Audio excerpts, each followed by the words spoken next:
This is the story of how Olandria Carthen went from Love Island contestant to cultural phenomenon, only to face some of the most vile racist attacks in reality TV history. Over the past year, the woman known as Bama Barbie has dealt with death threats, a George Floyd meme with her face photoshopped onto his body, the N-word being hurled at her on a live stream, and constant accusations of being a mean girl. But instead of backing down, she's built an empire, secured major brand deals, walked runways during New York Fashion Week, and used her platform to call out racism in ways that demand real change, not just surface-level apologies. Today, we're breaking down everything that happened, how Olandria responded, and why her story matters. And if you appreciate deep dives that actually do the research, smash that like button right now. It helps us keep making videos like this. Before we get into the drama, let's talk about who Olandria actually is, because her background is important to understanding why she became such a target. Olandria Carthen was born on May 29, 1998, in Decatur, Alabama. She's 27 years old and earned the nickname Bama Barbie long before reality TV. But here's what a lot of people don't know. Olandria isn't just a pretty face who lucked into fame. She graduated from Tuskegee University, a historically black college, with a bachelor's degree in logistics, materials, and supply chain management. That's a serious academic credential. Before Love Island, she was working as a sales professional at Otis Elevator Company. In an HBCU Buzz livestream, Olandria explained why attending an HBCU was so important to her. She said, "I have the rest of my life to be a minority. I wanted to see how it felt to be the majority when I walk around and wake up and everybody looks like me." That quote tells you everything about how she views the world and her place in it. She's intentional, educated, and deeply connected to her identity as a black woman. So, when she walked into the Love Island villa in June 2025 as one of the first two female contestants on Season 7, she wasn't some random girl looking for Instagram fame. She came in with a plan, with education, and with the kind of confidence that, unfortunately, makes some people very uncomfortable. Olandria's Love Island experience started on day one. She initially coupled up with Taylor Williams, a 24-year-old from Oklahoma. But the real story begins with episode 21, which aired on June 26, 2025. This is where Casa Amor comes in. For those who don't watch Love Island, Casa Amor is a twist where the guys and girls are separated into different villas with new contestants, and it usually ends with people recoupling and hearts getting broken. Olandria and another contestant, Nick Van Steenberg, both ended up single during Casa Amor, which meant they were supposed to be eliminated. But here's where things got interesting. Instead of sending them home, production took them on a surprise date and gave them a choice: couple up together and return to the villa, or leave the show single. They chose to couple up, and when they walked back into that villa together, it sent shockwaves through the villa and social media. Nick Olandria was born. That's the couple name fans gave them. Nick plus Olandria equals Nick Olandria. Now, a lot of people questioned whether this coupling was genuine or just producer manipulation. Some fans believe the whole thing was orchestrated to create the pairing viewers wanted. Former castmate Ace Green even implied on Speedy Mormon's podcast on August 28, 2025, that the relationship might not be real and questioned Nick's authenticity. But Olandria and Nick shut down those doubts pretty quickly. They made it all the way to the finale in July 2025 and placed second. The winners were Amaya Espinal and Brian Arenals, though that couple later broke up. Meanwhile, Nick Olandria was just getting started. Quick reminder, if you're invested in this story, hit subscribe. We cover reality TV drama that actually matters. And trust me, this gets even crazier. CNN described them as a cultural phenomenon and a beloved part of reality couple history. They weren't just popular, they were everywhere. By late 2025, Olandria had over 2 million Instagram followers. In December 2025, they landed on the cover of Glamour magazine's holiday issue. This was a massive success story. Except success like that, especially for a black woman with a white boyfriend, brings out the absolute worst in people. Content warning. This section discusses racist imagery and threats. We're covering this because it's important to understand what happened, not to sensationalize it. In late June and early July 2025, just as Olandria was taking off, something horrifying started circulating online. Someone created a meme that photoshopped Olandria's face onto George Floyd's body, with her castmate Huda Mustafa's face on Derek Chauvin, the officer who murdered Floyd. Let that sink in for a second. George Floyd's murder was one of the most traumatic events in recent American history, a moment that sparked global protests and forced conversations about police brutality and systemic racism. And someone thought it was funny to take a Love Island contestant's face and put it on his body as a joke. Olandria addressed this publicly in a Variety interview on July 17, 2025. She said, "I heard it was even a meme of me being George Floyd and Huda being an officer. That's a very touchy topic for the black community. It's disgusting, to say the least. I don't understand how you take a love show and make such a comment like that. I was even getting death threats. My family was getting death threats." Her family, let that sink in too. Her mother, her relatives, people who had nothing to do with Love Island were receiving death threats because Olandria fell in love on a reality show. The issue came up again at the Love Island USA Season 7 reunion, which aired on August 25, 2025. Olandria confronted the situation head-on. She said, "Your face was not plastered on expletives George Floyd's body. Mine was, and I told you that. It was that bad. That expletive hurts." The pain in that statement is obvious. This wasn't just trolling or mean comments. This was targeted, racist harassment designed to dehumanize her and invoke one of the most painful moments in Black American history. Another content warning. We're discussing a racial slur used against Olandria. We won't repeat the slur, but we need to address what happened. If you thought it couldn't get worse, buckle up. On October 27, 2025, Huda Mustafa's boyfriend, Louis Russell, who was on Netflix's Too Hot to Handle, was hosting a live stream. An anonymous caller got through and used a racial slur, the N-word, directed specifically at Olandria. And here's the part that made everything worse. Both Huda and Louis laughed before ending the call. They laughed. The clip went viral immediately. Social media exploded, and there were real consequences this time. Huda Beauty, the major cosmetics brand, dropped Huda Mustafa from a beauty collaboration. The brand released a statement saying, "We are truly disappointed by Huda Mustafa's recent live, and we take all forms of racism very seriously." On October 29, 2025, both Huda and Louis issued public apologies. But by that point, Olandria had already responded, and she wasn't accepting any half-hearted "I'm sorry" statements. Olandria posted a statement on Instagram stories on October 29, 2025 that needs to be read in full because it perfectly captures why she's more than just a reality TV star. She wrote, "I do not condone racism of any kind, nor do I entertain it. That kind of language is never acceptable, not in anger, not as a joke, not ever.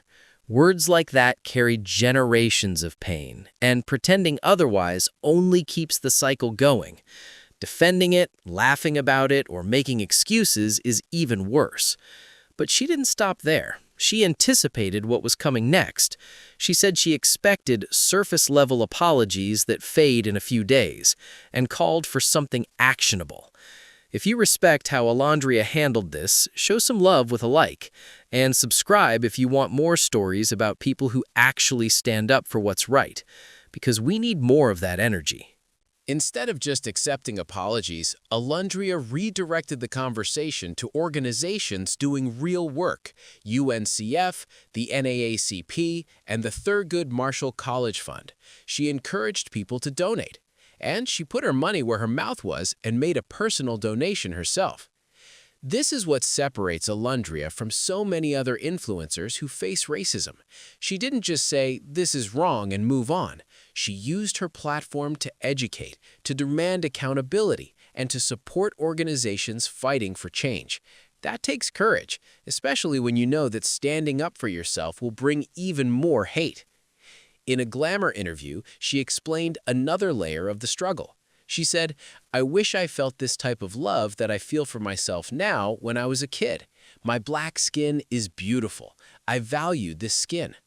But getting to that point of self-love while being constantly attacked online, that's a battle. She also opened up about the mental toll. She said, "Eventually, it became mentally draining. People started to nitpick us. They were doing that on the show, but we didn't have our phones to see it. Now that we're actually having to live with it and hear about it, it's like, oh, maybe we don't need to share as much anymore." Nick added that it's damned if you do, damned if you don't. Share too much and people pick you apart. Share too little and they accuse you of being fake or hiding something. While all of this racism was happening, there was another layer of attacks happening simultaneously: the mean girl narrative. During the season, Olandria and fellow black contestant Chelly Basante were labeled as mean girls by some fans. There were accusations of bullying, particularly during something called the Standing on Business Challenge. Olandria addressed this head-on. She said, "Viewers were so quick to make us these angry black women, but didn't notice how I was poised for a majority of the season." This is a pattern black women, especially black women on reality TV, face constantly. White contestants can be assertive, competitive, or confrontational, and it's seen as strategy or entertainment. But when black women do the same thing, they're labeled as aggressive, angry, or mean. Olandria also explained why she kept her guard up on camera. She said, "I know people want me to be vulnerable on camera, to see me cry, but I don't feel safe enough to do that with them when they're so quick to judge me." Think about that. She knew that any emotion she showed would be weaponized against her. Cry, and you're dramatic. Stay composed, and you're cold or fake. It's an impossible standard, and it's rooted in the same stereotypes that led to the George Floyd meme and the N-word incident. Reddit discussions, which multiple sources referenced throughout the season, debated everything from Taylor Williams' treatment of Olandria to the various controversies. While we don't have specific thread titles, it's clear that social media platforms, including Reddit, Instagram, TikTok, and X, were full of heated discussions about Olandria throughout and after the season. Here's what makes Olandria's story even more remarkable. While dealing with all of this racism and hate, she was simultaneously building one of the most successful post-Love Island careers in the show's history. She didn't just sign with any management company. She interviewed 15 different agencies before choosing Digital Brand Architects, which is owned by United Talent Agency. That's strategic. That's someone who knows her value and isn't desperate for the first deal that comes along. The brand partnerships started rolling in throughout 2025. NYX Cosmetics created an official Nick Olandria lip kit that sold out in minutes. UGG chose her for their 2025 Fluff Mama Global campaign. Reebok put her in their Angel Reese One campaign. She partnered with Amazon, Hyundai, Microsoft, Vaseline, Aveeno, Shea Moisture, EOS, Raising Cane's, DoorDash, Shark Beauty, Liquid IV, Kulani Kinis, and Sweetgreen. And before you ask, no, this isn't sponsored. We're just impressed. Unlike this video, which desperately needs your like to survive. Help a channel out, will you? But she didn't stop at being an influencer. In September 2025, she made her runway debut at the Sergio Hudson Spring-Summer 2026 show during New York Fashion Week. She attended shows for Off-White, Alexander Wang, and Theophilio. She walked red carpets at the MTV Video Music Awards in September, where Vogue recognized her as one of the best beauty looks of the night. On November 3, 2025, she attended the CFDA Fashion Awards at the American Museum of Natural History wearing a custom Brandon Blackwood dress. The next night, November 4th, she was at the Glamour Women of the Year Awards at the Plaza Hotel in a Christian Siriano gown. And the awards kept coming. On October 20th, 2025, she was named to Cosmopolitan's Z-Stars class of 2025. On November 4th, she received the Ebony People's Choice Award at the 2025 Ebony Power 100 Gala. On December 5th, 2025, she received the Women in Business Power and Purpose Award at the Harvard Undergraduate Women in Business Annual Gala. Yes, Harvard. The same woman being called the N-word on live streams was being honored at Harvard.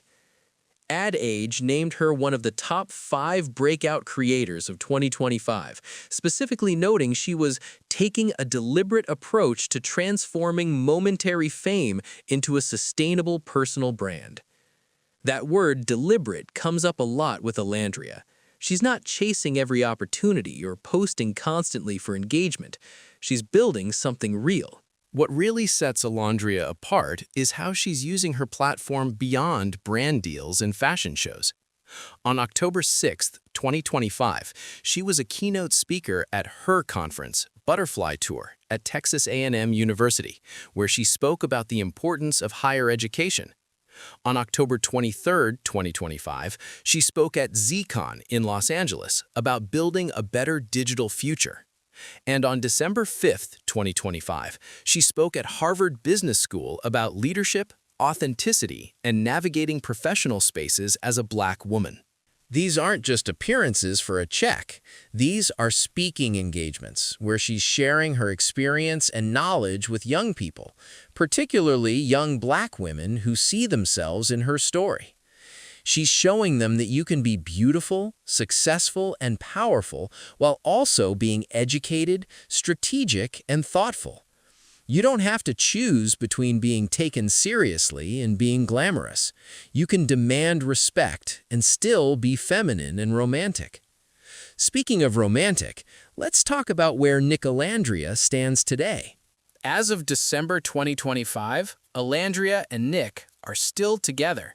Despite all the speculation, the accusations of being fake, the producer manipulation theories, they're still going strong. In a video call with Kim Kardashian's daughter, Northwest, which went viral, Nick was asked if they broke up. He responded, "No, I didn't. Nick Olandria 4L, meaning for life." Speaking of forever, this is your sign to hit that subscribe button. We're not going anywhere. And neither is this level of research and storytelling.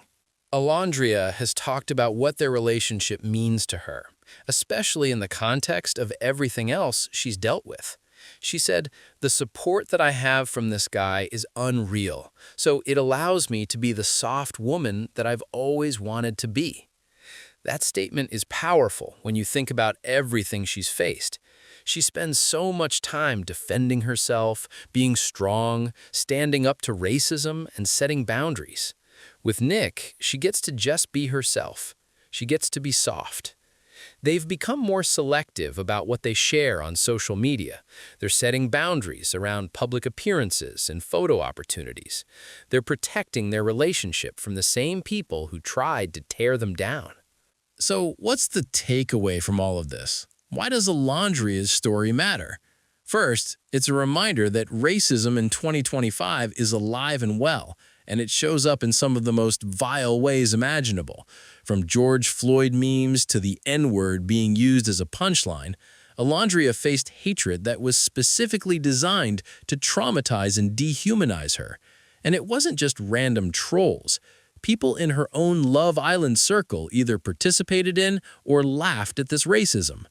Second, Olandria's response shows us what real accountability looks like. She didn't accept surface-level apologies. She didn't let it slide because it would be easier. She demanded actionable change and directed people to organizations doing the work. She showed that you can be gracious and dignified while still holding people accountable.